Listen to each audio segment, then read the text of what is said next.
guys, chill. Like, I'm just trolling, bruh. Like, I'm not gonna lie. Don't find me in the comments type shit. Like, there's a literal scene with niggas fighting with shit, bro. But anyway, Gachiakuta is a new anime, and you know, Eric's probably covered it. You know, I'm a little late, my fault, but y'all gonna still watch it, right? But anyway, Gachiakuta is like literally an anime about trash in a world where when you take care of an object, it inhabits the soul. But you know, what happens if you don't take care of that object? What happens to it? You know what I'm saying? So the scene starts off with a girl holding a broken doll, and her mom's coming to tell her to throw it away and so they can get a new one. That's when we cut to our main character Rudo, who's been caught digging in like the trash chute or whatever the shit is. As he opens the door on Rudo, he pulls out straight blick, no hesitation, and I'm just like, what do you have in there that's that deep? I mean, it's really just trash. So like, why do you have a blick? Like, who are you, bro? So the guard calls back up and they all surround him. The only way for Rudo to escape is to cause a distraction. So he throws a bag of dookie juice on one of the guards and he dips out the vent. And see, now I low-key understand why they pull blick on this nigga, because I'm not gonna lie, if you throw a bag with dookie juice on me, I'm killing you right then and there, bro. I'm not even gonna lie. But Rudo makes it out and eventually gets cornered by all the guards. The guards start shooting him, but then we find out that he's Weave Nation certified, dodging all the bullets and escaping. After escaping and dipping out of there, we finally get to see that he stole the doll from the girl who threw it away earlier. Then we get to see who the city truly looks like, the good side with the apostles and the ghetto side with the tribesfolk. We then find out that Rudo likes to go to the apostles side and steal their trash because, you know, he's tired of them niggas throwing away good stuff. But I never understood why the apostles really give a fuck. Like, they must really hate these niggas, bruh. But then we're introduced to Rudo's little shit. Her name is Chiwa. You know, she's really kind, caring. She cares about Rudo. Rudo, on the other hand, Rudo don't give a fuck about nothing. You know, he straight smoke. Especially when you talk about that nigga Pops. We then cut to Rudo's now father figure, whose name is Recto. And basically, Rudo owes him his life because he picked him up like when he was abandoned as a baby, since, you know, his father kind of dipped out his life. He then starts teasing him, talking about how he doesn't have no game. Hey man, you keep doing all that gooning, that's why you gonna get no hug, nigga. He then tells him to stop going to the apostle side and digging for trash, as it's mad dangerous. And then he goes to patch him up, and we see this nigga's ashy ass hands, truly showing us who the real dry beater is. Rudo's been dealing with this since like as long as he can remember, maybe even like a child, and like it's been causing him pain, and the only way for that to stop is from these specific gloves that Recto gave him. He then goes for a walk and ends up meeting his little shit Chiwa, you know what I'm saying? They start talking it up and he ends up giving her the doll. And he's so excited, so he goes back to the crib and starts talking to Rector to go tell him the good news. When he opens the door, he's meted with this mysterious man with a sword in Rector's chest. Rudo tries to box the nigga, but he gets off screen, leaving with a bloody nose laying there as the masked man walks away. He goes to check on Recto, but Recto is already on low HP. Before Recto dies, he tells Rudo to run away. But Rudo is not listening, and then Marcus Weaver. Taser, taser, taser. Rudo gets captured and then gets hung up over the pit with the crowd watching. And I forgot to mention this, but there's this thing called the pit where all like, you know, murderers and like people who need to just get killed go instead of like jail. And it's where all of the city's trash goes. Make sure to keep that in mind. And I'm sitting here wondering, like, this shit is really out in the open and niggas just go to this shit every day. I'm like, do niggas just come and like bring their joint here? Like niggas realize be like, hey, big, hurry up, they dropping somebody in the pit in 5 minutes. But Rudo's hanging there yelling at his little shorty Chiwa to like help him out and vouch for him. But instead she acts like she doesn't know the nigga, walks off and drops the doll, leaving this nigga to fall into the pit for eternity. Rudo is justifiably angry, yelling at these niggas, saying he's gonna smoke every single one of these niggas on the sphere. With one last look up, he sees the nigga who killed his pops. He then falls in the pit, vowing revenge on every nigga who hold him up on there on the sphere. The next scene just cuts to him falling into the center of New York. Now let me stop, but he real life just landed in a big ass trash area, or what they like to call the pit. He then greeted with this big ass kaiju monster made of trash, and like 3 of them niggas pull up, start chasing that nigga, and he's trying to evade him at first, but then he realizes it don't work. So then he starts picking up trash and he starts fighting them niggas, and he eventually kills one of them, but that's not enough, and he then ends up getting bodied. And then the GOAT, Keisuke Urahara, comes out of nowhere and saves this nigga. Now let me stop. Okay, it's not really Keisuke Urahara, but you can't say this don't look like a Bleach reference. He then slaps a gas mask on them and repeatedly tells the nigga to shut up, because the trash beasts use sound to locate where they are. But Rudo continues to yell, which awakens multiple trash beasts. The masked man then equips his weapon, which is an umbrella with spikes on it. Even though it's 1v50, he really doesn't give a fuck. So then he starts getting to work. He then atomizes the first one and makes quick work of the other two, speed blitzing them. The third one, on the other hand, which is far bigger than all the rest, starts charging up this big ass goop ball, and he starts shooting it at him, but he just deflects it, goes to the air, and then just drops down with a drill like it's Gurren Lagann. After he's done, he goes to check on Rudo to see if he's good. He then takes off his mask to show Rudo who he really is. That nigga cool as shit. I'm not even gonna fake. Hell, get off that nigga dick, bro. What is you doing? Rudo then passes out from the blood loss and wakes up to being dragged in chains by the man who saved him. Rudo starts getting mad, yelling at the nigga, talking about something. He needs to get back to the sphere to take revenge on everyone who owed him. That's when he takes him to this random ass place filled with bandits and just drops him off, saying that it'll be a learning experience. Then these goofy niggas with gas masks ask Rudo if he's a sphereite, which means somebody from above the ground, and he responds yes. At first they act very nice to him, but seconds later it cuts to them chaining him up in the back of a van like they're gonna kidnap him like the grabber. We then find out that spheres are sold at a high price on the ground because the people on the ground hate them for throwing all their trash down there, polluting the air and causing the trash beasts to spawn. You think they ever touch someone's hands or feet, use it for like cook goon or something? You know what I'm saying? I mean what? But one of the bandits steps out of line and starts talking about how people in the spirit always have it good. But he obviously doesn't know my boy Rudo's is from straight slums. I mean, like, Rudo's had enough of this bum talking to him like that. So then a red ore coming from his gloves breaks the chains, freeing him. He then starts using the items around him, transforming them to like different cool weapons, and just fries all the bandits. Before he can turn the last nigga into a smear, Engine stops him in the nick of time. He then explains that people who can use the power Rudo's just showed are called givers in this world, and they come from when you take immense care of an object for a long time. Usually people can only use one object, but Rudo can really just pick up whatever he wants, probably because of the gloves. He then offers Rudo all the answers and support he needs, but in exchange he has to join with Engine on the cleaners. Rudo initially declines, but then Engine explains that if he doesn't, everybody's gonna go for him because they hate sphereites. He then dips out, leaving Rudo with some money that gets taken by this cat. While he's chasing the cat, he ends up taking a random stick he found laying around. He catches the cat, but then we get introduced to the goat, Zonka. I don't care if you niggas say he's ass. I don't care if you niggas say he's a fraud. He's still the goat. I don't give a fuck. So Zonka and Rudo are real life about to have a nigga moment, but then Rudo realizes he should really just apologize and stop the situation. I wouldn't say I joined. It's kind of more like I'm lending a hand until I get what I want from you guys.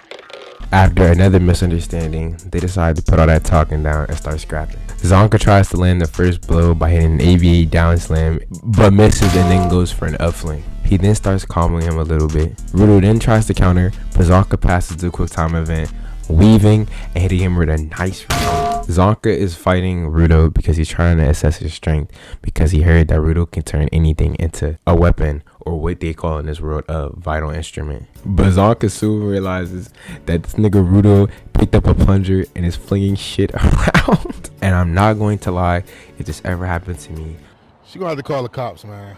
Rudo thinking he's some hot shit, he keeps trying to attack Zonka, but he's really just throwing shit around and he doesn't even know. And I know y'all see what I did with that hot shit, you feel me? Like, I really in the studio. No? Alright. Then we cut to Engine picking them up and finding out what happened.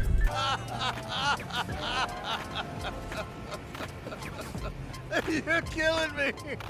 You guys bonded over a doo-doo duel? This nigga Engine is frying me, bro. This nigga said doo-doo duel, bro. They start heading to HQ when we're introduced to another one of the members of the cleaners, Rio. You know what I'm saying? She might be feeling this nigga Rudo, you know what I'm saying? Like, what's up? She want me. She want me. They make it back to the crib, and then we're introduced to this fine ass melanated queen. I mean, like, you know what I'm saying? Like, you trying to go grab some matcha? Like, I got the quarter sips in the back. Like, you know what I mean? Yes, I did just voice crack. No, I'm not taking this out of the video. Like, we didn't find out that she's the receptionist for the cleaner, and her vital instrument is her glasses, which allow her to see, like, the potential of any person that, like, she sees through her glasses. She then goes to look at Rudo's potential, but before we can see anything, the screen glitches. And when Engine asks her what's up, she just plays it off. So after that, Engine takes Rudo to, like, see all the cleaners and he says that there's like over 100 cleaners at the base. And then they go to see the boss so that he can be like fully conducted to the cleaners, but he's not there. That's when Rio says that Rudo could tag along with her on like a basic maintenance mission so that, he can see what's up in the field. That's when Fine shit, my fault, Semi tells us more about like the ground and how it's separated into two different parts: safe zones, which people live in, and polluted zones, which are uninhabitable due to all the trash and pollution in the air. The average party consists of cleaners and supporters. Cleaners who are givers and can use powers, and supporters who aren't givers but just help by carrying shit and like just helping out in the background type shit. Mouthful for the yapping. Anyway, the first waves of trash beasts come and they're low-key ass, but you know, Rudo's a little shaken up because it's his first time. And the second wave is even more crazy, which makes Rudo just like even more freaked out. But Rio assures him that he just needs to chill because everything's gonna be cool. To be a cleaner, hell, to survive life on the ground, you gotta learn the importance of keeping it cool. Yeah, that's right. Engine wasn't fazed by anything either. Is the secret really that basic? All right, time to lock it the hell in!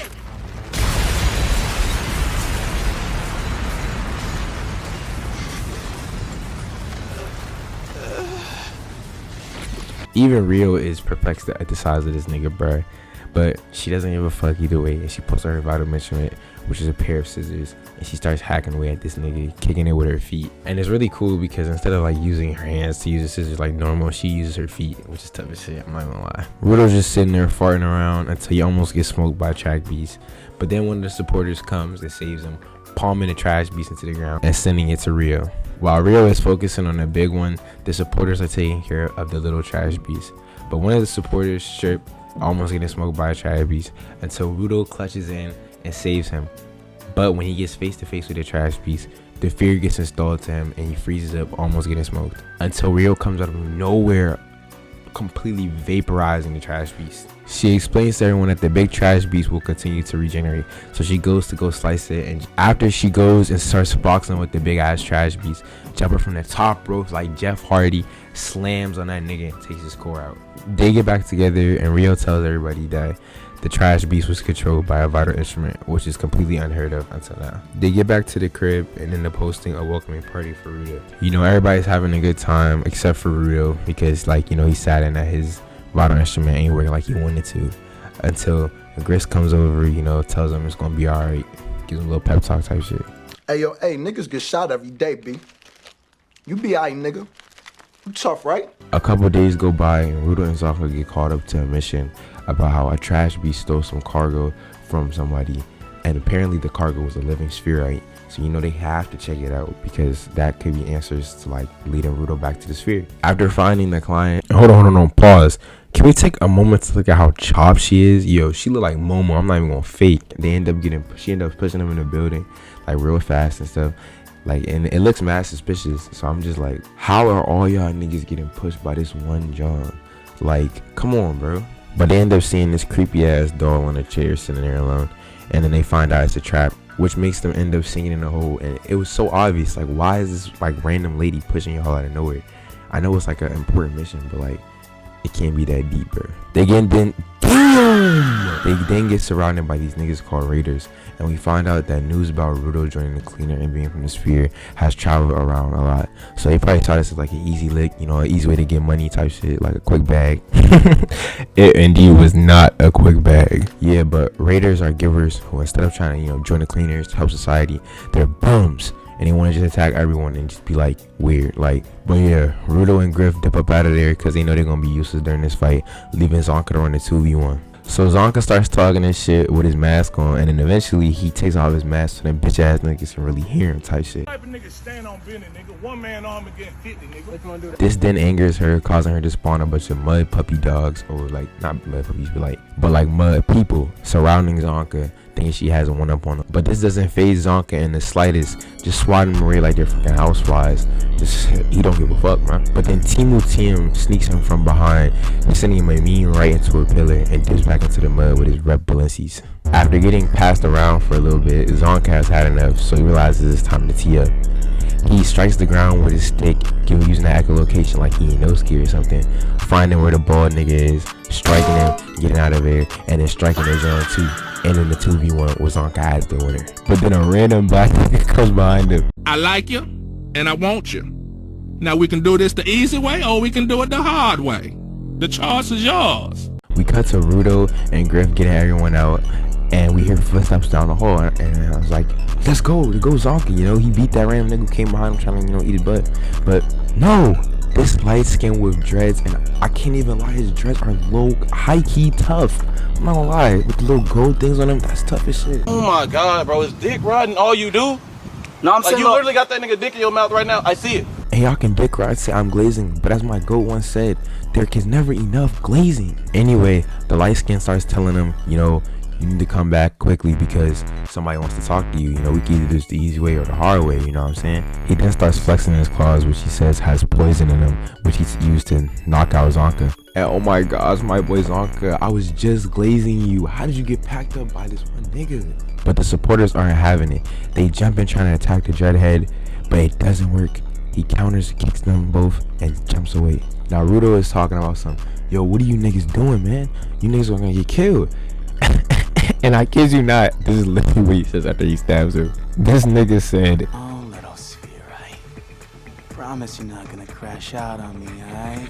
Like, can we just take a moment to realize how good the English dubs have been on these newer, like, gen animes? Like, especially with their caught up, like, lingo and shit. Yo, Rudo, you got some pretty good game for a worn out, foul mouth, butthurt, ratchet, short stack sphereites. But this guy's dad went and screwed it up for all of us. Dude crashed out and went on a murder spree. You get jumped on your head at the 10 or what? Huh? Dude, ew.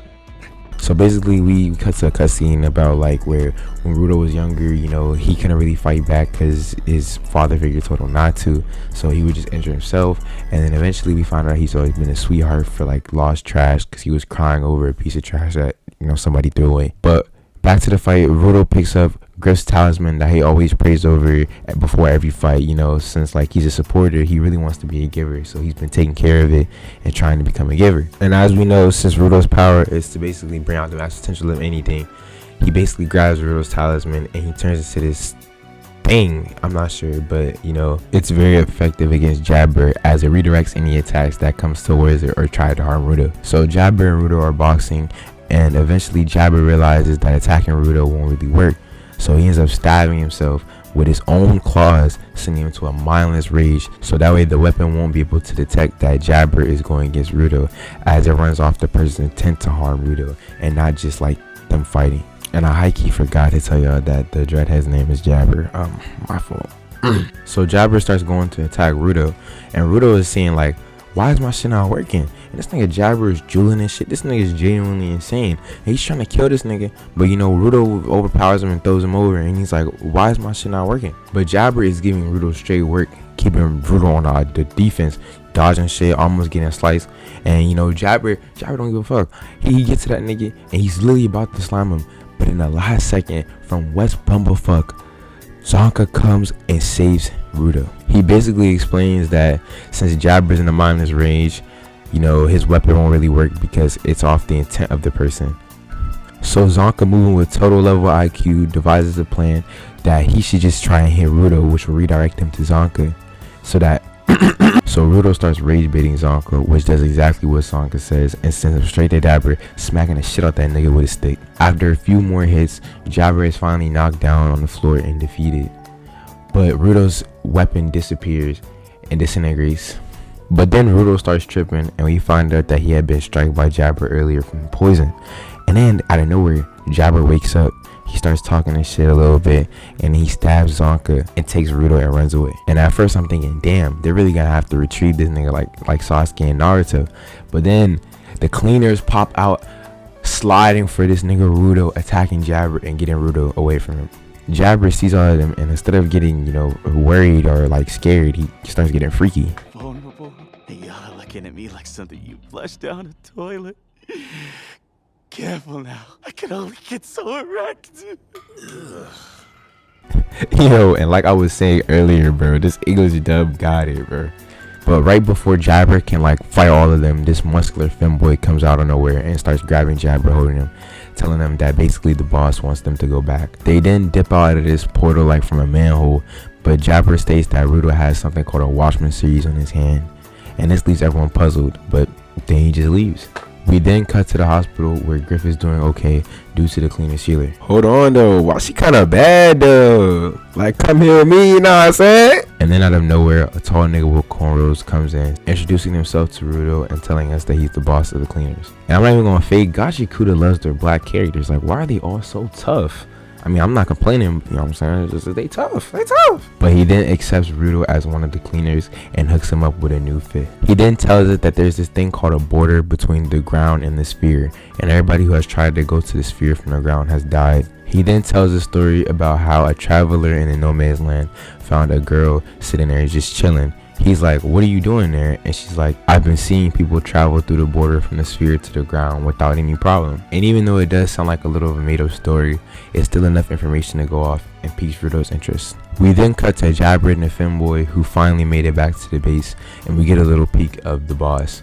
He's sitting there alone speaking about some random shit, but he finally ends it with the Watchmen series. Vital Instruments. Series.